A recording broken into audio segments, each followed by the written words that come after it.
Sandman has always been woke as fuck. Right, this is not a review of The Sandman on Netflix. There are plenty of those out there, and broadly speaking, I agree with the good ones. It's brilliant. It's astonishing.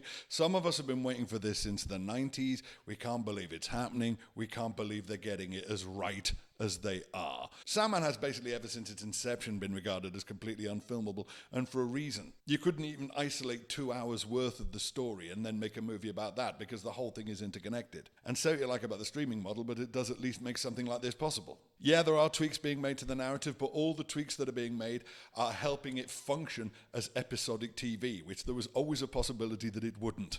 The casting is absolutely bang on, of which more in due course. Some characters have actually been given a bit more to do, and actually I'm wondering why they didn't get more to do the first time round. But as is always the tediously inevitable case these days, certain elements of the adaptation, particularly elements of the casting, have given rise to certain sections of fandom, and we all know which ones, whining on about how Sandman has gone woke. A, fuck off. B, Sandman has always been woke. 30 years before anybody used that word in that context. That's not that the concept wasn't around. It was around at the time, and it was called political correctness. Some of us are old enough to remember that all of this has happened before. The notion of political correctness was floated in about 1989-90, which is exactly when the Sandman comics first started to come out. And it was a sincere, well-intentioned, if rather high-handed attempt to recognize that language influences attitude, and that attitude influences action. And that as such, it is actually possible to make the world a better place just by being a bit more careful in your choice of words. And this was a halfway current notion for maybe 6 to 12 months. And we then had 30 years of backlash against it. Because people don't like being told what to do, understandable. People don't like being asked to recognize their own privilege, again, regrettable, but understandable. And it seems to me that the thing that finally hammered the last nail into the coffin of the backlash against political correctness was just the rebrand. They started calling it woke and started having backlash against that. There is also, of course, an additional rather queasy racial element to all this, which is that the term woke actually began as an African-American term meaning alert to the injustice around you. But soon it was applied more broadly to just, trying to maintain progressive attitudes in general. Ultimately, woke and political correctness really all boil down to the same thing, which is just trying to be polite. And then, as now, basic decent manners are too much to ask from some people. But here's the thing, Sandman was always way ahead of the curve in this respect. Some people are accusing it of jumping on the gender bandwagon by casting Mason Park, a non-binary actor, as the character Desire. Desire has always been non-binary, quite specifically so in the books. The whole point of Desire is that they are the embodiment of all longings and lustful thoughts. So by definition, they can't be either male or female. And Mason Park looks pretty much exactly how Desire was always drawn. If that's jumping on the gender bandwagon, the bandwagon was jumped on 30 years ago. Similarly, the level of gay representation in this series hasn't really increased since the books came out. It was there already. Those of you who've actually managed to get through 24/7, the unbelievably grim episode set in the diner, episode 5, the young girl who's having a messy breakup with her girlfriend was already a young girl having a messy breakup with her girlfriend. In the comic books, they weren't breaking up over text messages because there were no text message, but that was always a lesbian relationship. And it was always a lesbian relationship that all the other characters in the book completely took in their stride. And with particular reference to the whole gender thing, all right, slight spoilers coming up for something which is probably going to happen in season 2. If you don't want any advanced warning of what's probably going to happen in season 2, maybe skip ahead about 1 minute. All right, we're probably going to get around to adapting the book A Game of You. In A Game of You, there is a trans woman character called Wanda, and she dies. You might go, oh yeah, always have to have the trans character as an object of tragedy. Of course the trans woman dies. But in actual fact, this is in the service of making a point about a rather regrettable practice that was going on at the time and is still going on now. Apparently it was Neil's friend, the trans writer Roz Caven, who clued him into the fact that this was something which went on. Because basically, when Wanda dies, her disapproving family swoop in, take over all the funeral arrangements, and of course, immediately cut all her hair off, put her in a suit, and bury her under her male name. Like her whole trans identity is being retroactively erased now she's dead. And her best friend has to sneak into the graveyard after the funeral is over and amend the tombstone. And this is, of course, still going on. I remember there was a story on the net just a couple of years ago about in America, a trans girl, teenager, had died, and again, the disapproving family swept in and took the body, cut all its hair off, put it in jeans and a t-shirt, and buried it under her boy name. So again, this is not jumping on a gender bandwagon. This is just Neil having been 30 years ahead of the curve. Now, some people are up in arms about some of the gender flipping going on in the recasting.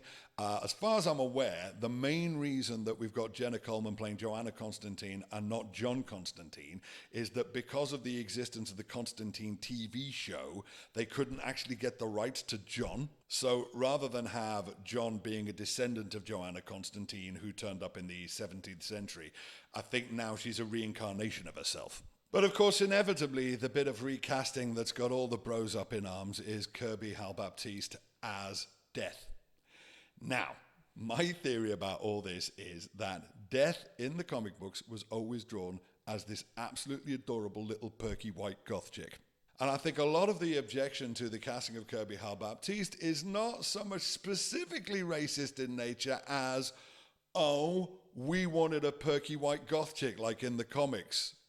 Given that a lot of male comic book fans have been kind of lusting after the drawing of Death for 30 years now, I think some of us are all like really looking forward to, ooh, I wonder what Death's going to look like. And then they've given us a black girl, and a lot of them are like, no, that's not the Death I wanted. So again, is that racist? Well, yeah, it is, let's face it. And Neil has insisted that it never really occurred to them to race flip Death until Kirby came in and read for it and just apparently blew everybody away. And you've got to say, in terms of preserving the character, she is absolutely nailing it. The whole point about Death is that she is inexhaustibly benevolent. She is nice. She is kind. She is conciliatory, because Death is the one thing in the universe that treats everybody the same. And if you're looking at Kirby Hal-Baptiste and you're not getting that, then I don't know what show you're watching. There is, incidentally, also, if you look for it, a funny little diegetic explanation as to why Death looks like that right now.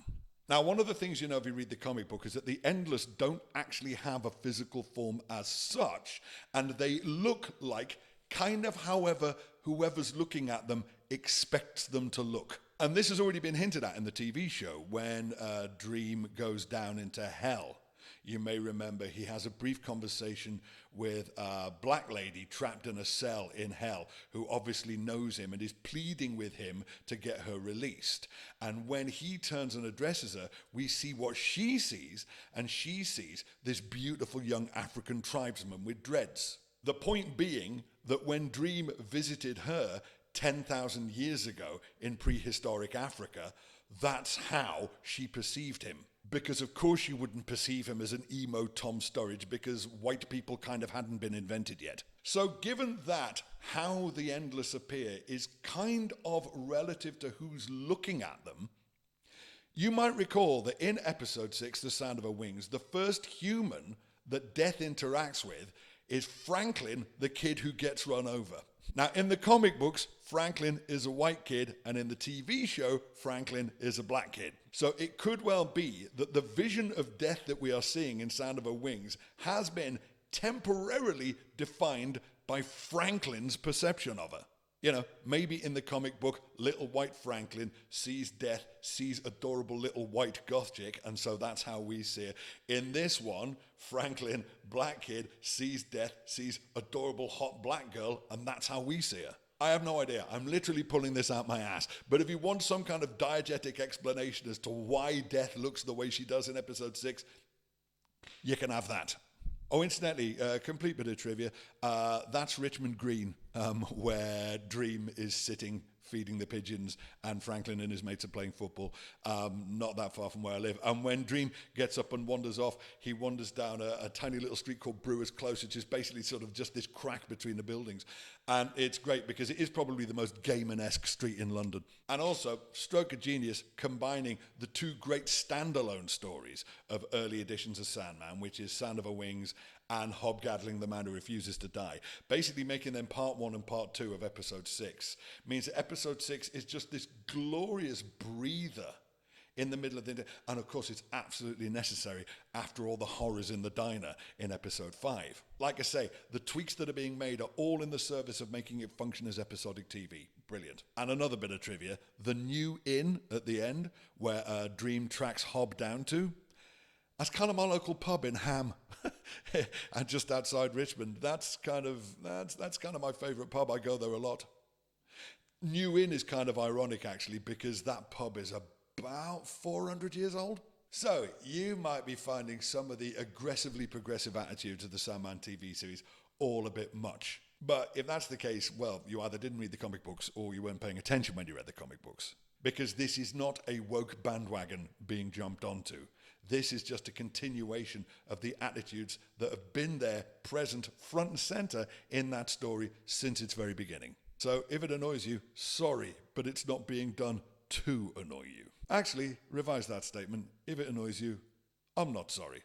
I'm not a bit sorry. Thanks for watching. If you liked it, please hit like and share. If you'd like to see more, please hit subscribe. And if you'd like to help me make more, please visit patreon.com/MitchBenn.